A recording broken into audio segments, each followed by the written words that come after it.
สบายดีเนาะอันนี้คือตลาดสยามบุรียามเช้าเด็กๆเลยตอนนี้ประมาณ5 โมงปลาย4 ครึ่งนี่แหละซึ่งแต่ละ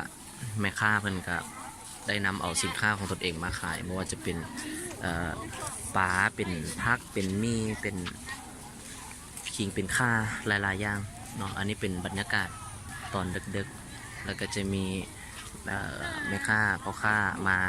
ขายเครื่องรวมไปถึงลูกค้าที่เพิ่นมาเอาเครื่องมาหับเครื่องไปขายต่อก็เป็นจำนวนหลวงหลายเลยอันนี้คือภาพบรรยากาศอาจจะมืดได้เพราะว่าเพิ่นใส่ระบบแบบไฟอันนั้นเลยไฟว่าจะไหนวะโคมเนาะและไผมาก่อนก็ตั้งก่อนรถคือเอาผ้ามาปูแล้วก็ขายรถบ่ได้มีแผงแบบลักษณะแบบเป็นโต๊ะ